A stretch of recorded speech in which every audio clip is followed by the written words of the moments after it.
పోయిన నెలలో మున్సిపల్ సమావేశం నిర్వహించడం జరిగిందో దాంట్లో ఎజెండాలతో పాటు కోఆప్షన్ ఎన్నిక కూడా జరగడం జరిగింది. దీనికి సంబంధించి రోజుకొక ఎంఐఎం లీడరు అలాగే కౌన్సిలర్సు పర్సనల్గా వాళ్ళు ఒక వాయిస్ మెసేజ్ పెట్టి గ్రూపులలో పెట్టడం జరుగుతుంది.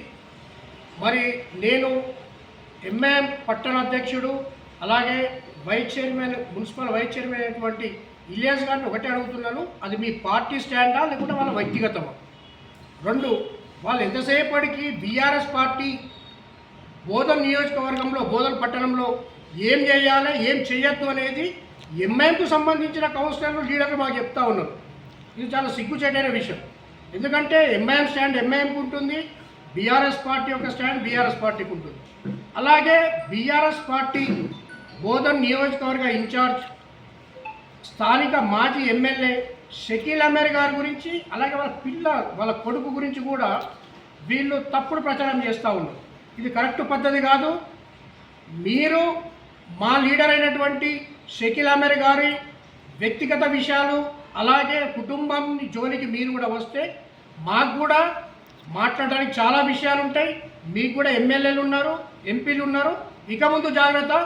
మీరు 1,000 మా సైడ్ చూపిస్తే 4,000 మీ సైడ్ చూస్తే అని కూడా ఈ సందర్భంగా నేను హెచ్చరిస్తూ ఉన్నాను.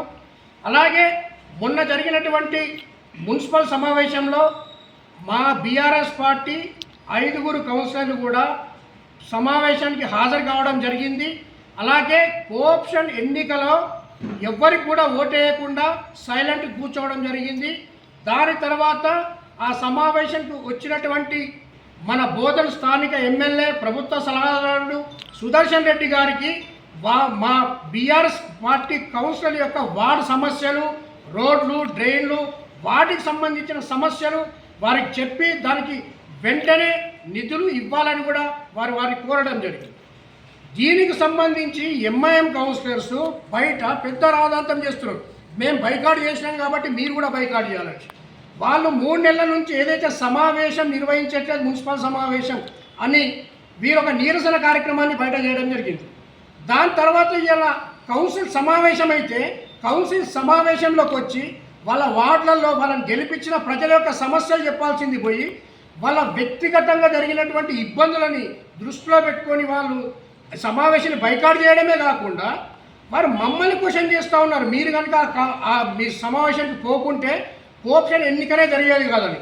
నేను కూడా సూటిగా ఎంఐఎం వాళ్ళని ఒకటే కోరుతున్నా, అసలు మీరు మున్సిపల్ చైర్మన్ ఎన్నికప్పుడు మీ స్వార్థ రాజకీయాల కోసం వైస్ చైర్మన్ తీసుకొని మీరు చైర్మన్ ఎన్నికల్లో కాంగ్రెస్ పార్టీకి మీరు ఓటు వేయనట్లయితే ఆ సమావేశాన్ని మీరు బహిష్కరించినట్లయితే అసలు మున్సిపల్ చైర్మన్ ఎన్నికనే జరిగేది కాదు కదా. మేము కూడా మిమ్మల్ని సూటిగా అడుగుతున్నాం అదే విషయం. మీరు కాంగ్రెస్కు సపోర్ట్ చేసిన రోజు ఓకే, ఈరోజు మీకు వాళ్ళకి ఎక్కడో చెడి మీరు ఇబ్బంది పడుతున్న రోజు మీరు మాకు చెప్తారా సమావేశంలో ఉండన్నా ఉండొద్దా మేము బయటకు రావాలనే విషయం? ఇంకోటి మేము కూడా మీకు సూటిగా ఒకటే చెప్తున్నాం, మీరు ఇప్పుడు కాంగ్రెస్ పార్టీ అలాగే రాష్ట్ర ప్రభుత్వం పైన మనము బయట ఆందోళన కార్యక్రమాలు చేద్దామంటున్నారు. మీరు ఏదైతే కాంగ్రెస్ సపోర్ట్ తోటి వైస్ చైర్మన్ అయినరో దాన్ని బేషరతుగా రిజైన్ చేయండి. చేస్తే అందరం కలిసి ఖచ్చితంగా బోధన మున్సిపల్ ప్రజల తరఫున మీతో పాటు ఎలాంటి ఆందోళన కార్యక్రమంలోనన్నా పాల్గొనడానికి మేము సిద్ధంగా ఉన్నాం.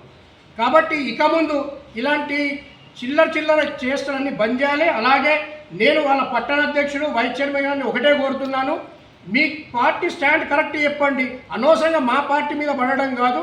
మీరేం చేస్తారో చేసుకోండి, మీరు ఎన్ని ఉద్యమాలు చేస్తారో చేయండి. అలాగే అల్తాఫ్ అనే వ్యక్తి సుదర్శన్ రెడ్డి గారిని అడ్డుకోవడం జరిగింది, రవీంద్ర యాదవ్ గారు కూడా అనేసి అన్నారు. బాజాప్తా నేను అడ్డుకున్నందుకు మా మీద పోలీస్ కేసులు కూడా అయినాయి, మా మీద కేసులు అయినాయి. వ్యక్తిగతంగా సుదర్శన్ రెడ్డి మమ్మల్ని ఏదో టార్గెట్ చేసిండ్రు, మమ్మల్ని ఇబ్బంది పెడుతుండనేసి మేము ఎక్కడ కూడా షోలు చేయలేదు. ఇంతకుముందు గతంలో వీళ్ళు చేసినట్లు సోషల్ మీడియాలలో హల్చల్ చేయలేదు. మా ఇంట్లో ఎవరు బయటకు వచ్చేసి అయ్యో నా పిల్లవాడికి అన్యాయం జరిగిందని ఎవరు చెప్పట్లేదు. ఎందుకంటే బాజాప్తా ప్రజల తరఫున ఉద్యమాలు చేసినప్పుడు ఖచ్చితంగా కేసెస్ అవుతాయి. కాబట్టి ఆ కేసెస్ని ఫేస్ చేయడానికి మేము బాజాప్తా రెడీ ఉంటాం. ఇక ముందు కూడా మేము పార్టీ పుట్టిందే ఉద్యమం ద్వారా, ఉద్యమం చేసి రాష్ట్రాన్ని సాధించినటువంటి పార్టీ బీఆర్ఎస్. అలాంటి బీఆర్ఎస్ పార్టీ రేపు రాబోయే రోజులలో ఈరోజు మేము బాజాప్తా సుదర్శన్ రెడ్డి గారు రిక్వెస్ట్ చేసాం పెద్ద ఎత్తున ఫండ్స్ మా వార్డులో రావాలని. ఒకవేళ మా వార్డులలో బీఆర్ఎస్ పార్టీ వార్డులలో ఒకవేళ ఫండ్స్ రాకుంటే మమ్మల్ని నమ్మి మా పార్టీ కౌన్సిలర్ని గెలిపించినటువంటి ప్రజల తరఫున బాజాబ్తా ఈ రాష్ట్ర ప్రభుత్వానికి ప్లస్ సుదర్శన్ రెడ్డి గారిని ఖచ్చితంగా క్వశ్చన్ చేస్తాం. ఇలాంటి ఆందోళన కార్యక్రమం నిర్వహించడానికి కూడా ఎక్కడ తగ్గేది లేదు, భయపడేది లేదు. కానీ దీనికోసం మాకు ఎంఐఎంలో ఇంకో పార్టీలో పర్మిషన్ అవసరం లేదు.